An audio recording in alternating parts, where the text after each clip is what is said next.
سبحان الذی اسری بعبدہ لیلا، پاک ہے وہ ذات جو اپنے بندے کو رات کے تھوڑے سے حصے میں لے گیا مسجد حرام سے مسجد اقصی کی طرف، وہ مسجد اقصی جس کے ارد گرد ہم نے برکتیں رکھی۔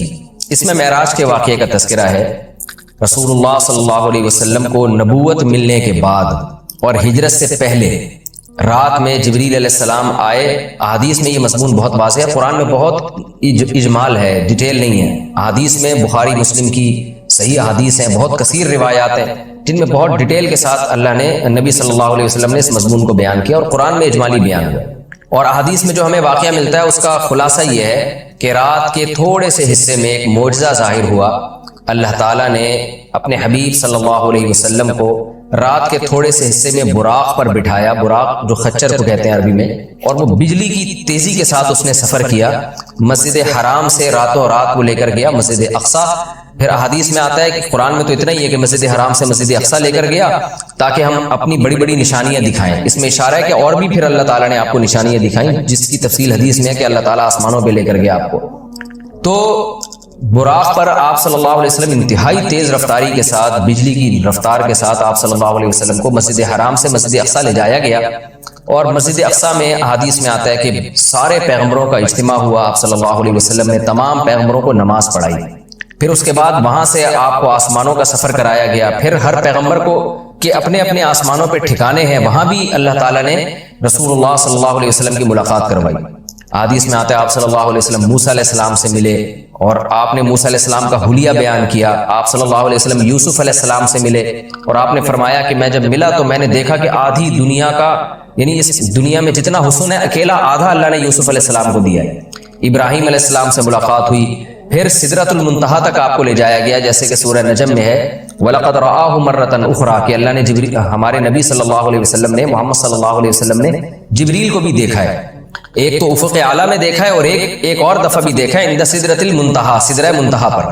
سدرہ عربی میں بیری کے درخت کو کہتے ہیں، منتہا کا معنی کنارہ، یعنی بالکل گویا کہ کائنات کے آخری کنارے پر ایک بیری کا درخت ہے۔ اس کی کیفیت کیا ہے، اسی طرح کا ہے کچھ اور ہے، وہ اللہ ہی بہتر جانتا ہے۔ ظاہر ہے یہ والی کیفیت تو نہیں ہے اس کی، حدیث میں دوسری کیفیت اس کی منقول ہے، تو وہ اللہ ہی کو اس کا علم ہے کہ وہ کس طرح کا درخت ہے۔ اس کو بیری سے تعبیر کیا گیا، اس کی وجہ کیا ہے، یہ ساری باتیں غیب کا علم ہے جن کو اللہ کے سوا اس کی پوری حقیقت کوئی نہیں جانتا۔ ہمیں جتنا بتایا گیا ہے ہم اس پر ایمان رکھتے ہیں۔ تو حدیث میں آتا ہے کہ سدرۃ المنتہا ہے جہاں اس کے بعد اس سے آگے کوئی نہیں جا سکتا۔ تو اللہ کے نبی صلی اللہ علیہ وسلم کو وہاں لے جایا گیا اور وہاں بھی آپ نے جبریل علیہ السلام کو دیکھا۔ تو اس کا تذکرہ بنی اسرائیل میں نہیں ہے بلکہ سورہ نجم میں، تو وہ زیادہ مفسرین اسی طرف گئے کہ معراج ہی کی رات یہ واقعہ ہوا ہے۔ تو اس میں بھی اشارہ ہے کہ اللہ کے نبی صلی اللہ علیہ وسلم کو ساتویں آسمان تک لے جایا گیا۔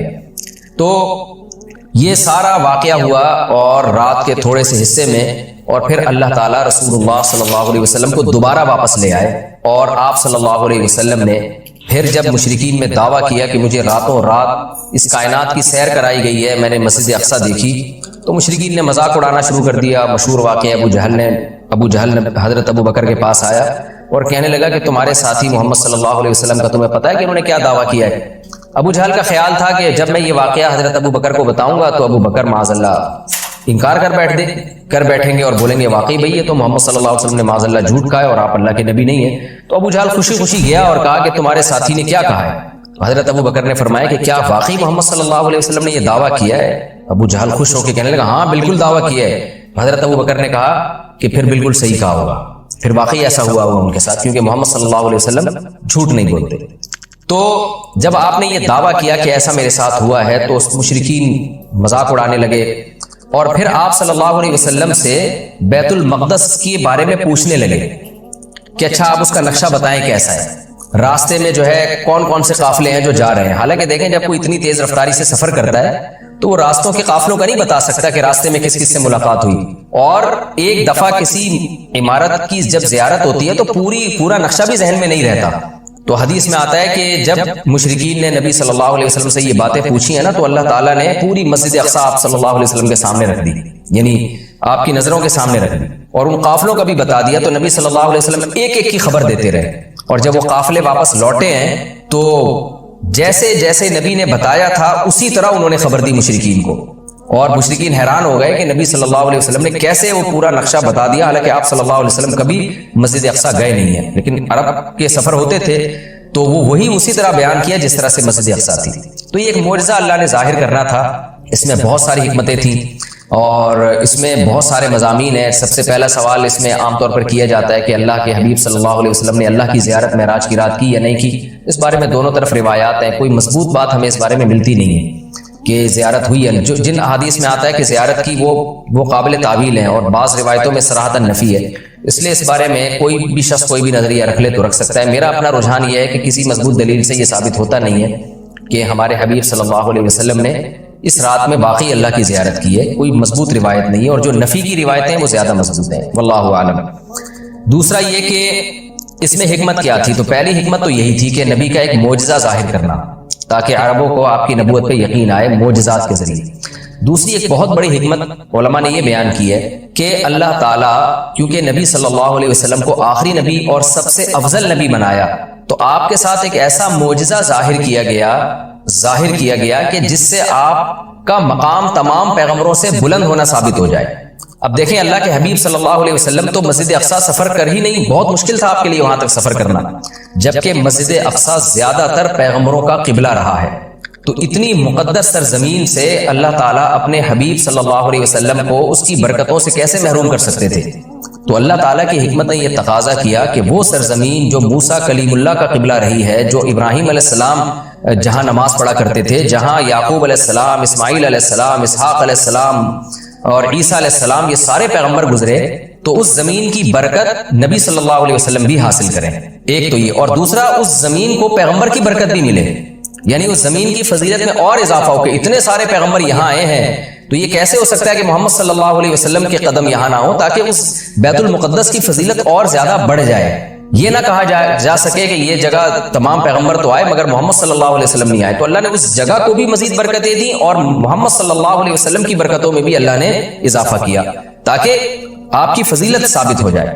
دوسرا یہ کہ وہاں جا کے تمام پیغمبروں کی امامت کروائی گئی ہے، اس سے بھی پیغمبر صلی اللہ علیہ وسلم کی فضیلت کو ثابت کرنا مقصد تھا کہ کیونکہ امام سب سے افضل کو بنایا جاتا ہے، تو آدم علیہ السلام سے لے کر حضرت عیسیٰ روح اللہ تک تمام پیغمبروں کو نبی کی قیادت میں نماز پڑھوائی گئی، نبی کی امامت میں، تاکہ پریکٹیکلی پیغمبر صلی اللہ علیہ وسلم کی امامت ثابت ہو، اور یہ بات یہ مضمون بتا دیا جائے کہ محمد صلی اللہ علیہ وسلم کے دنیا میں آنے کے بعد اب امامت یہ پیغمبر صلی اللہ علیہ وسلم کا حق ہے، جیسے کہ حدیث میں آتا ہے لو کان موسیٰ حیا لما وسعہ الا اتباعی، کہ اگر موسیٰ بھی زندہ ہوں تو میری اتباع کے بغیر چارہ نہیں ہے۔ تبھی حضرت عیسیٰ بھی قرب قیامت میں آئیں گے نا، تو آپ صلی اللہ علیہ وسلم ہی کو وہ فالو کریں گے۔ تو اس کا ایک عملی نمونہ پیش کرنا تھا کہ لوگ اب نبی جب دنیا میں آ گئے ہیں محمد صلی اللہ علیہ وسلم، تو تمام شریعتیں منسوخ، اب آپ صلی اللہ علیہ وسلم ہی کو سب نے فالو کرنا ہے۔ تو یہ ساری حکمتیں تھیں جس کے لیے معراج کا واقعہ وجود میں لایا گیا۔ الذی بارکنا حولہ، تو اس آیت سے تو یہ پتہ چلتا ہے نا کہ اللہ تعالیٰ اپنے حبیب صلی اللہ علیہ وسلم کو مسجد اقصیٰ تک لے کر گئے، اور حکمت کیا تھی وہ میں نے بتا دیا آپ کو، لیکن اس کے کچھ فقہی احکام بھی ہیں، ان کا سمجھنا بھی ضروری ہے۔ قرآن کی جو نص ہے نا بالکل واضح آیت، اس میں تو اللہ تعالیٰ نے مسجد حرام سے مسجد اقصیٰ تک کے سفر کا تذکرہ کیا ہے، اور صاف طور پر اللہ کیا کہتے ہیں، اسریٰ بعبدہ، وہ ذات جو اپنے بندے کو لے کر گئی۔ یہ بات خوب اچھی طرح سمجھ لیں کہ بعض حضرات اس بات کے شروع میں قائل رہے ہیں، بہت تھوڑی سی جماعت ہے، کہ معراج جو ہے یہ خواب میں ہوئی ہے، لیکن پھر امت کا اس پر اجماع ہو گیا دلائل کی روح سے کہ معراج خواب میں نہیں ہے بلکہ جسمانی ہے۔ لہذا پوری امت کا تمام فقہا محدثین کا اس پر اجماع ہوا کہ یہ خواب میں نہیں ہوا بلکہ یہ جسمانی، یعنی آپ کو جسد اطہر کے ساتھ لے جایا گیا ہے۔ اور اس کی دلیل قرآن کی آیت ہے کہ سبحان الذی اسریٰ، ایک تو سبحان اللہ عربی میں تعجب کے موقع پہ کہا جاتا ہے، تو تعجب ظاہر ہے جب ہی ہوگا نا جب جاگتی حالت میں ہو، اگر خواب کی حالت میں ہے تو پھر تو یہ تعجب کی بات نہیں، خواب میں تو کچھ بھی آ سکتا ہے انسان کو۔ دوسرا یہ کہ اللہ نے یہاں یہ فرمایا بعبدہ، اپنے بندے کو لے کر گیا، تو عبد کا جو اطلاق ہے نا بندے کا، وہ صرف روح پر نہیں ہوتا، وہ جسم اور روح دونوں پر ہوتا ہے۔ جب ہم کہتے ہیں میں فلاں کو فلاں جگہ لے کر گیا، تو اس سے یہی سمجھ میں آتا ہے کہ اس کو جسم کے ساتھ لے کر گیا، تو اس لیے قرآن میں یہ بھی اشارہ ملتا ہے کہ معراج جو ہے وہ جسم کے ساتھ ہوئی ہے۔ تو جو حضرات کہتے ہیں نا کہ روح کے ساتھ ہوئی ہے یعنی خواب میں ہوا ہے، وہ استدلال کرتے ہیں سورہ بنی اسرائیل کی ایک آیت میں جو آگے آئے گی انشاءاللہ، جس میں آتا ہے وَمَا جَعَلْنَا الرُّؤْيَا الَّتِي أَرَيْنَاكَ إِلَّا فِتْنَةً لِلنَّاسِ وَالشَّجَرَةَ الْمَلْعُونَةَ فِي الْقُرْآنِ۔ یہ سورہ بنی اسرائیل میں اسی صورت میں آگے آیت آ رہی ہے، میں اس کا نمبر بھی آپ کو بتا دیتا ہوں، یہ آیت نمبر 60 ہے۔ اسی سورہ بنی اسرائیل کی، وما جعلنا الرؤیا التي اریناک. رؤیا جو ہے نا قرآن میں خواب پر بھی اس کا اطلاق کیا گیا ہے، جیسے کہ سورہ یوسف میں آتا ہے کہ لا تقصص رؤیاک علی اخوتک. رؤیا، اے میرے بیٹے، اے یوسف، تو اپنے خواب لوگوں کے، اپنے بھائیوں کے سامنے بیان نہ کرنا. تو رؤیا کا اطلاق چونکہ خواب پر بھی ہوتا ہے، لہذا بعض لوگوں نے یہ کہا کہ قرآن کہہ رہا ہے وما جعلنا الرؤیا التي اریناک، اے نبی جو رؤیا ہم نے آپ کو دکھایا وہ ہم نے لوگوں کی آزمائش کے لیے دکھایا ہے. تو اس سے بعض لوگوں نے استدلال کیا ہے اس زمانے کے اسکالرز نے کہ دیکھیں قرآن تو رؤیا کہہ رہا ہے، رؤیا تو خواب کو کہتے ہیں، تو اس سے پتہ چلتا ہے کہ جو معراج تھا، معراج کا واقعہ ہوا یہ خواب میں ہوا ہے، یہ جاگتی حالت میں نہیں ہے. لیکن خوب سمجھ لیں عربی میں جو رؤیا کا لفظ ہے یہ منظر کے معنی میں استعمال ہوتا ہے. منظر، سین جسے انگلش میں کہتے ہیں، سین. رؤیا کا رؤیت سے نکلا ہے، دیکھنا، وہ چیز جو دیکھی جائے. تو خواب بھی چونکہ ایک سین ہوتا ہے، منظر ہوتا ہے، اس لیے اس کو رؤیا کہا جاتا ہے. یہ مطلب نہیں ہے کہ ہمیشہ رؤیا کا اطلاق خواب پر ہی ہوگا، اور اس کی دلیل اسی آیت میں موجود ہے. قرآن کیا کہہ رہا ہے؟ ہم نے جو آپ کو منظر دکھایا وہ اس لیے دکھایا تاکہ لوگوں کی آزمائش کا ذریعہ بنے. آزمائش جب ہی ہوگی نا جب کچھ اس کو مانیں گے، جب کچھ انکار کریں گے. اگر یہ خواب ہوتا تو پھر آزمائش تھوڑی ہوتی، پھر تو مشرکین بھی کہہ لیتے بھائی خواب تو کچھ بھی آ سکتا ہے. اور آگے قرآن کیا کہہ رہا ہے وَالشَّجَرَةَ الْمَلْعُونَةَ فِي الْقُرْآنِ. اسی طرح وہ درخت جو ملعون درخت ہے جس کو شجرہ زقوم کہا گیا ہے، وہ بھی ہم نے ایک لوگوں کے لیے آزمائش بنایا ہے. کیونکہ جب مشرکین مکہ کو بتایا گیا کہ کڑوا درخت ہے جہنم میں، تو فوراً انہوں نے کہا کہ درخت تو آگ میں اگ ہی نہیں سکتا، یہ تو پاسبل ہی نہیں ہے. تو اللہ نے اس کا جواب دیا کہ وہ جہنم کی جڑ، اس کی جو جڑ ہے وہ جہنم کی تہ میں ہے.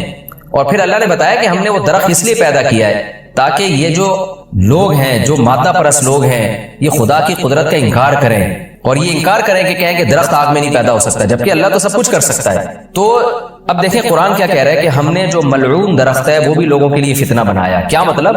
اسباب کی دنیا میں وہ بھی پاسبل نہیں ہے کہ ایسا ہو، تبھی تو فتنہ ہے، تبھی تو آزمائش ہے. ایمان والے اس درخت کے وجود کے قائل ہوں گے، اور احمق اور بیوقوف جو خدا کی قدرت کا انکار کرتے ہیں وہ انہیں اس کی کوئی سائنسی لاجک سمجھ میں نہیں آئے گی تو وہ انکار کر دیں گے.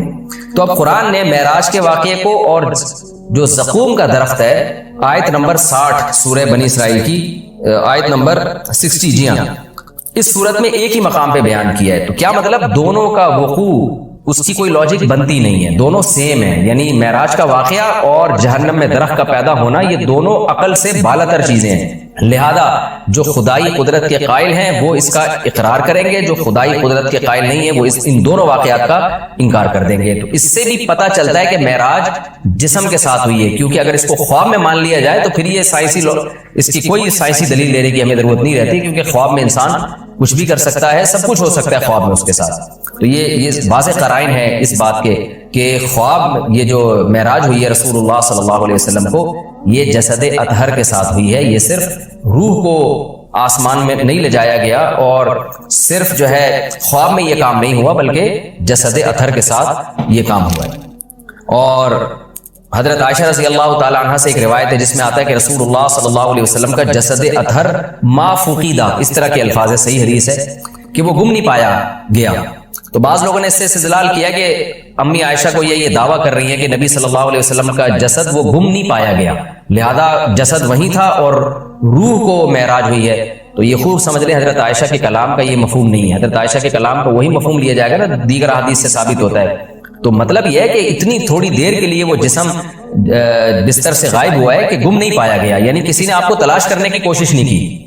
ورنہ اتنا بڑا واقعہ ہو کہ آپ مسجد اقصیٰ میں جا رہے ہیں اور ساتوں آسمانوں کی آپ کو سیر کرائی جا رہی ہے، تو اشکال ہوتا ہے نا کہ پھر تو جسم آپ کا غائب ہونا چاہیے تھا. لوگ تلاش کرتے کہ بھئی رسول اللہ صلی اللہ علیہ وسلم تو یہاں تھے، اب گئے کہاں اتنے ٹائم کے لیے. تو اتنا تھوڑے عرصے میں یہ آنن فانن بجلی کی رفتار کے ساتھ ہوا ہے کہ رسول اللہ صلی اللہ علیہ وسلم کو تلاش کرنے کی کوشش نہیں کی گئی.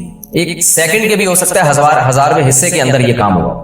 اب رہا یہ مسئلہ کہ یہ کام سیکنڈ کے 1000ویں حصے میں ہو کیسے گیا. جب اتنے واقعات ہوئے، مسجد اقصیٰ میں آپ گئے، اتنا لمبا سفر، پھر وہاں آپ نے پیغمبروں کو نماز پڑھائی، پھر وہاں سے آپ کو آسمانوں کی سیر کرائی گئی، مختلف آسمانوں پہ دوبارہ سے مختلف پیغمبروں سے ملاقات ہوئی، اور یہ سارا واقعہ ہونے کے بعد دوبارہ براق پہ بجلی کی رفتار کے ساتھ آپ کو لایا گیا، اور پھر آسمان میں آکسیجن کہاں تھی، اور ایک چیز اتنی اسپیڈ کے ساتھ چلے گی وہ تو ہوا میں رگڑ کھا کے جو ہے ہلاک ہو جائے گی، جیسے کہ وہ خچر تھا یا جو براق تھا. تو یہ ساری چیزیں کیسے ممکن ہیں؟ تو ان تمام باتوں کا جواب اللہ نے سبحان الذی میں دے دیا کہ سبحان الذی، وہ ذات ہر عیب سے پاک ہے جس نے یہ کام کیا. کیا مطلب؟ یہ انسانوں کے لیے ناممکن ہے، اللہ کے لیے ناممکن نہیں ہے. کیونکہ اللہ تعالیٰ عیب سے پاک ہے، اور عاجز ہونا، کسی کام کو نہ کر سکنا، یہ بھی ایک عیب ہے۔ تو یہ عیب انسانوں میں پایا جاتا ہے، یہ اللہ میں نہیں پایا جاتا۔ اسی لیے بار بار یہ بات کہی جاتی ہے کہ معجزہ یا کرامت یہ اللہ کی قدرت کی دلیل ہوتی ہے، یہ پیغمبر کی یا انسانوں کی قدرت کی دلیل نہیں ہوتی، یا بزرگوں کی قدرت کی دلیل نہیں ہوتی، یہ اللہ کی قدرت کی دلیل ہے۔ تو اللہ سب کچھ کر سکتا ہے۔ اور اس میں ایک علمی نقطہ مفسرین نے بہت زبردست بھی بیان کیا کہ دیکھیں، اللہ نے محمد صلی اللہ علیہ وسلم کے لیے عبد کا لفظ استعمال کیا اور اپنے لیے سبحان اللہ کا لفظ استعمال کیا، یعنی یہ بتا دیا کہ معراج کا واقعہ جو وقوع میں آیا ہے، اس سے محمد صلی اللہ علیہ وسلم کا عبد ہونا اس میں کمی نہیں۔ صاحب میں پابندی سے گزشتہ 15 دنوں سے روزے رکھ رہا ہوں اور آگے بھی پوری زندگی روزے رکھنے کا ارادہ ہے۔ روزے کی حالت میں ہی مرنا چاہتا ہوں، مجھے تو لگتا ہے روزے سے ہی مر جاؤ گے آپ۔ جبکہ میری والدہ کہتی ہیں کہ اتنے روزوں کا فائدہ نہیں ہے، صرف پیر جمعرات کو رکھو۔ بھائی اتنی قوتیں آج کل نہیں ہے کہ ڈیلی روزے رکھے جائیں، آپ واقعی روزے سے مر جاؤ گے آپ۔ تو اتنا اپنے آپ کو صحت کو خراب کر دینا کہ اس سے موت یا بیماری ہو، تو یہ شریعت میں اچھا کام نہیں ہے۔ تو روزانہ ڈیلی زندگی بھر روزے نہ رکھیں آپ۔ بعض صحابہ نے رکھے ہیں مگر وہ بھی آخر عمر میں پھر ان کو ندامت ہوئی، پھر نہیں رکھے جا رہے تھے، کیونکہ ایک نیکی جب انسان کنٹینیو کرتا ہے تو اس کو چھوڑنا نہیں چاہیے۔ تو اتنی کی عادت ڈالیں جتنا افورڈ کر سکتے ہیں۔ تو میں آپ کو 3 طریقے بتاتا ہوں جو حدیث سے ثابت ہیں روزے رکھنے کے۔ کسی نے نفلی رکھے ضرور، بالکل آج معاشرے میں نفلی روزوں کا رواج ہی ختم ہو گیا ہے۔ عرب الحمدللہ رکھتے ہیں پابندی سے، عربوں میں رواج ہے، عام لوگ بھی رکھتے ہیں، علماء بھی رکھتے ہیں۔ ہمارے یہاں نفلی روزوں کا رواج ہی ختم ہو گیا ہے، یہ غلط ہے۔ تو حدیث میں آتا ہے کہ ہر مہینے 3 روزے رکھو۔ ایام 20 کے روزے کہا جاتا ہے جن کو، یعنی چاند کی 13 تاریخ، 14 تاریخ اور 15 تاریخ، یہ ہر مہینے کے 3 روزے آپ صلی اللہ علیہ وسلم نے فرمایا پورے مہینے کے برابر ہیں، کیونکہ ایک روزہ 10 کے برابر، ایک نیکی 10 کے برابر نا، تو 3 روزے 30 کے برابر ہو گئے۔ پھر آپ صلی اللہ علیہ وسلم نے پیر اور جمعرات کا روزہ رکھا ہے، اس کی ترغیب ہے تو یہ بھی رکھ لیا کرو، پیر کا رکھ لیا اور جمعرات کا رکھ لیا۔ ایام 20 میں اگر پیر جمعرات آ گیا تو وہ ڈبل ہو جائے گا، غریبی ہو جائے گی۔ وہ جیسے پیر کے دن 13 ذی الحجہ آ گئی تو 13 کا بھی ہو گیا اور غریبی میں پیر کا بھی ہو گیا۔ ایک طریقہ تو یہ ہے کہ پیر جمعرات کا رکھ لیں اور ایام، یعنی ایک طریقہ ہے ایام 20 کا، دوسرا ہے صرف پیر جمعرات کا، اور دونوں کو مرج کر لیں تو بہت اچھی بات ہے، پیر جمعرات کا بھی رکھیں اور ایام 20 کا بھی۔ اور آپ کو پتا ہے ہفتے کے 2 روزے، جو کینسر کے اسپیشلسٹ ہیں نا ڈاکٹر، وہ بتاتے ہیں کہ 2 دن کی فاسٹنگ کینسر کے لیے بڑی مفید ہے، کینسر نہیں ہونے دیتی۔ اب تو گوروں نے بھی یہ ثابت کر دیا ہے کہ 2 دن روزہ رکھنا یہ کینسر نہیں ہونے دیتا، یعنی اگر آپ چاہتے ہیں کہ کینسر کے چانسز آپ میں کم ہو جائیں تو اس کے لیے 2 دن روزہ بہت اچھا ہے، سمجھتے ہو؟ تو وہ اضافی جتنی جو پکوڑے سموسے ادھر ادھر کھانچے رہ گئے ہوتے ہیں نا، ہم جو پھوڑتے رہتے ہیں سارا دن، تو ہفتے میں 2 دن روزہ کیا کرتا ہے، وہ بھوکا رہ کے نا انسان وہ ساری جو اضافی چیزیں ہیں وہ ٹھکانے لگ جاتی ہیں، سمجھتے ہو؟ تو یہ فائدہ مند ہے، کینسر کے لیے بہت فائدہ مند ہے، اور بھی شوگر کے لیے بھی، صحت کے لیے بہت اچھا ہے یہ، لیکن آپ نے اللہ کے لیے رکھنا ہے، صحت کے لیے نہیں رکھنا۔ تیسرا روزے کا طریقہ جو حدیث سے ثابت ہے وہ یہ ہے کہ کوئی دن کوئی مہینہ متعین کیے بغیر، حدیث میں آتا ہے آپ صلی اللہ علیہ وسلم بعض دفعہ روزہ رکھتے تو ایسے رکھنے شروع کرتے کہ ہمیں لگتا آپ کبھی چھوڑیں گے ہی نہیں، پھر چھوڑتے تو ایسا چھوڑتے کہ ہمیں لگتا کہ دوبارہ کبھی رکھیں گے ہی۔ تو یہ بھی ایک طریقہ ہے، آپ رکھنا شروع کر دیں، وہ رکھے جا رہے ہیں، جب آپ نے دیکھا کہ یار اب کمزوری شروع ہو گئی ہے صحت میں، چھوڑنا شروع کر دیں، پھر کھاتے رہیں، پھر موڈ ہوا، پھر پے در پہ روزے، پھر موڈ ہوا، پھر چھوڑیں تو ایسا چھوڑیں کہ گھر والے سمجھیں اب یہ ان کا معمول ختم ہو گیا، ابھی ہمیشہ کھائیں گے پیئیں گے، اور رکھیں تو ایسا رکھیں کہ گھر والے سمجھیں اب یہ ہمیشہ روزے سے رہا کریں گے۔ تو یہ بھی، اس سے انسان کی صحت بھی ٹھیک رہتی ہے اور روزوں کا ثواب بھی حاصل ہوتا رہتا ہے۔ اور اگر کسی نے بہت زیادہ فنڈر بننا ہے، بہت نیک بننا ہے، تو پھر حدیث میں آتا ہے سب سے بہتر روزہ داؤد علیہ السلام کا روزہ ہے۔ زندگی بھر روزہ رکھا، کیسے؟ ایک دن روزہ ایک دن ناغا، ایک دن روزہ ایک دن ناغا، یہ سب سے بہتر روزہ ہے۔ کیوں؟ حدیث میں وجہ نہیں بیان کی اس کی کہ کیوں بہتر ہے، لیکن اس کی ایک سرسری غور سے ایک ٹیکنیکل وجہ سامنے آتی ہے، بتا دوں وجہ۔ دیکھو، روزے کا بنیادی مقصد ہے روحانی طور پر خود کو طاقتور بنانا، جسمانی طور پہ کمزور کرنا یہ روزے کا مقصد نہیں ہے، کیونکہ حدیث میں آتا ہے طاقتور مومن اللہ کو کمزور مومن سے زیادہ محبوب ہے، سمجھتے ہو؟ اگر آپ ڈیلی روزے رکھتے رہو گے ڈیلی، تو آپ جسمانی طور پر کمزور ہونا شروع ہو جاؤ گے، چلو گے لاغری کے ساتھ، بات کرو گے، بڑی ویکنیس ہوتی ہے، ہم نے بھی تجربہ کر کے دیکھا ہے۔ ہمیں طالب علمی کے دور میں دن جوش چڑھا تھا، ہم نے گرمیوں میں 4.5 روزے رکھنا شروع کیے، گرمیوں کے روزے تھے، میں اتنا باریک ہو گیا تھا اتنا باریک کہ محلے والے کہہ لیں بھائی کیا ہو گیا ہے ان کو غائب ہونا شروع ہو گیا. تو وہ بعض دفعہ انسان پہ غلبہ ہوتا ہے نا, تو یہ پھر اس سے انسان میں چڑچڑاپن پیدا ہو جاتا ہے. جب انسان کمزور ہوتا ہے تو غصہ آتا ہے بہت زیادہ. تو مجھے اندازہ ہو گیا تھا یار میں بات بات پہ لڑ رہا ہوں لوگوں سے, پڑھے کر رہا ہوں, غصہ کر رہا ہوں. لڑنے کی طاقت ہوتی نہیں ہے. کمزور آدمی کو غصہ زیادہ آتا ہے, لڑنے کی پاور اس میں ہوتی نہیں. وہ جذبات سے ہی اگلے کو دبانے کی کوشش کر رہا ہوتا ہے, اور اگلا تھوڑا سا موقع دکھا دے تو یہ ڈر جاتا ہے. یہ تو کمزوری ایک عیب ہے, جان کر کمزوری.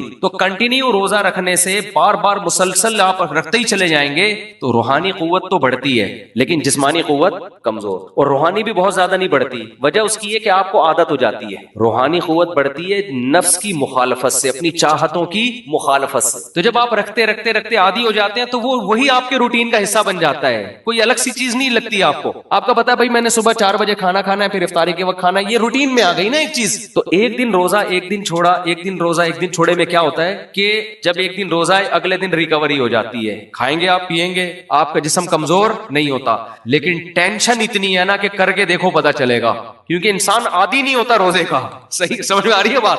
اب دیکھو روزانہ روزہ رکھنا ہے نا تو تھوڑے دن میں عادت ہو جاتی ہے. جیسے رمضان میں ہمیں عادت پڑ جاتی ہے نا 10-15 روزوں کے بعد, یار صبح اٹھنا ہے, یہ تو روٹین کا ایک حصہ ہے. ایک دن روزہ رکھا ایک دن چھوڑا, جیسے وہ والا واقعہ ہے نا, وہ بھی بتاتا ہوں میں. ایک دن روزہ رکھا ایک دن چھوڑا, اب دوبارہ اگلے دن رکھنا بڑا مشکل ہوتا ہے. حقیقت ہے, کیونکہ آپ نے کل پراٹھا کھایا تھا, چائے بھی پی تھی, گٹکا بھی ٹائم پہ, اور سٹے مٹے بھی, نسوار بھی, سب چیزیں ہو گئی. اب دوبارہ یار یہ مشکل ہوتا ہے. تو نفس کے خلاف مجاہدہ بہت سخت ہوتا ہے. تو روحانی قوت بہت اسپیڈ کے ساتھ بڑھتی ہے. اپنی چاہتوں کی مخالفت سے قوت بڑھتی ہے نا روحانی, تو چاہتوں کی مخالفت بہت ہوتی ہے. آدمی کو اپنی خواہشات پہ کنٹرول کرنے کا بہترین ملکہ پیدا ہوتا ہے اس سے, کہ میرے ہاتھ میں جب چاہوں گا کھانا چھوڑ دوں گا, جب چاہوں گا کھانا شروع کر دوں گا. اور صحت خراب نہیں ہوتی بلکہ اور اچھی ہو جاتی ہے, کیونکہ روزانہ 3 ٹائم کھانا کسی کتاب میں نہیں لکھا کہ صحت کے لیے ضروری ہے, بلکہ ہر کتاب میں لکھا ہے روزانہ 3 ٹائم پھوڑنا صحت کے لیے نقصان دہ ہی ہے, فائدہ مند بالکل بھی نہیں ہے. تو ایک دن روزہ رکھیں گے ایک دن کھائیں گے, آپ بالکل فٹ فاٹ رہیں گے اور اچھے ہو جائیں گے جسمانی لحاظ سے. لیکن دل کی چاہت کی ایسی مخالفت ہوگی کہ آپ بہت تکلیف میں ہوں گے, لیکن اس سے آہستہ آہستہ آپ کو خواہشات پہ کنٹرول کرنے کی صلاحیت پیدا ہو جائے گی. آپ کے ہاتھ میں ہوگا بھائی میں جب چاہوں گا کھا سکتا ہوں, جب چاہوں گا روزہ رکھ سکتا ہوں. ورنہ نارمل آدمی 100 دفعہ سوچتا ہے یار رکھوں کہ نہیں رکھوں, رکھ کے پھر پچھتا رہا ہوتا ہے یار اچھا بھلا کھا لیتا تو اچھا تھا. اب چائے دیکھ کے کبھی دل چاہتا ہے, کبھی بریانی کی خوشبو آتی ہے. تو یہ سب سے بہتر روزہ ہے, ایک دن روزہ رکھیں ایک دن چھوڑیں. لیکن اتنا مشکل کام ہے, سیدھا سیدھا انسان کے بچے بنو, پیر جمعرات کا رکھ لیا کرو, اور صحیح ہے نا, ایام 20 کے رکھ لیا کرو کافی ہے. وہ ایک دن روزہ ایک دن چھوڑ کے, وہی لطیفہ یاد ہے نا, وہ نہیں میں نے بتایا تھا کہ میری ایک زوجہ گلشن اقبال میں, ایک ہاکس بے روڈ کی طرف, تو میں ایک دن گلشن اقبال میں, دوسرے دن اتنی دور ماڑی پور ہاکس بے روڈ. تو ایک اسٹیٹ ایجنٹ تھے ہمارے دوست, انہوں نے مجھے بس میں سوارنا دیکھا, یار بہت ترس آتا ہے, ایک دن آپ یہاں دوسرے دن وہ ادھر. میں نے کہا مجھے ترس آپ پہ آتا ہے, ایک دن یہاں دوسرے دن بھی وہاں, تیسرے دن بھی. 1 سال 2 سال 10 سال ہو گئے یار, بس کرو یار.